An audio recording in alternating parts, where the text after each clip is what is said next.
আপনার জন্মছকে কি সংক্রান্তি দোষ আছে? সংক্রান্তি দোষ হচ্ছে যখন সূর্য যখন এক রাশি পরিবর্তন করে যখন আরেক রাশিতে যায়, যেমন দেখবেন মকর সংক্রান্তি যেটা হয় 14-15 তারিখ থেকে জানুয়ারি মাসে।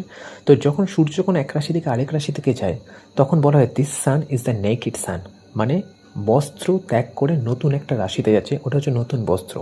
তো সূর্যের ডিগ্রি 0 ডিগ্রি হবে, একদম গ্রোথ। তো সংক্রান্তিতে যদি আপনার জন্ম হয়, যা সূর্যের ডিগ্রি যদি সবথেকে কম 0 ডিগ্রির কাছে যদি থাকে, সবে রাশি পরিবর্তন করছে, তাহলে আপনার লাইফের সবথেকে যে প্রবলেমটা আসবে সেটা হচ্ছে রিলেশনশিপ প্রবলেম।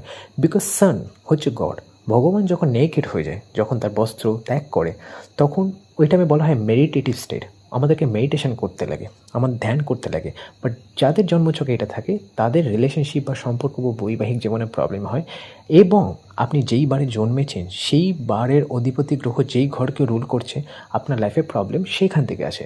ধরুন আপনি যদি জন্মান বুধবারে, এবং বুধবার যদি আপনার জন্মছকে যদি একাদশ স্থানে যদি পড়ে বা সপ্তম স্থানে যদি পড়ে, তাহলে আপনার আর্নিং বা ফ্রেন্ড বা আপনার ম্যারিড লাইফে প্রবলেম হবে, শুধুমাত্র আপনার সংক্রান্তিতে জন্মানোর জন্য।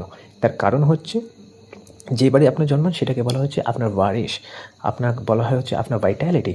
আর সূর্য আমাদের সেই অগ্নিতত্ত্ব বা সেই ভাইটালিটিকে রিপ্রেজেন্ট করে। তো সূর্য যখন নেকেড অবস্থায় থাকে 0 ডিগ্রিতে, তখন আমাদের ওয়ারেশা, যেই বারে আমরা জন্মেছি সেই বারের অধিপতি গ্রহ আমাদের খারাপ ফল দেয়, এবং সেটা আমাদের হেলথের উপরে ইম্প্যাক্ট আসে। বাট মোস্টলি এটা আপনার রিলেশনশিপ এফেক্ট করবেই করবে।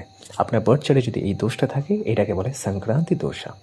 তার জন্য আপনাকে সবথেকে বড় রেমেডি যেটা করতে হবে সেটা হচ্ছে, যেই রাশিতে সূর্য ভ্রমণ করেছে সেই রাশির যে 12টা আদিত্যের মধ্যে যেই আদিত্য পড়ছে, সেই আদিত্যকে আপনার পুজো করা উচিত।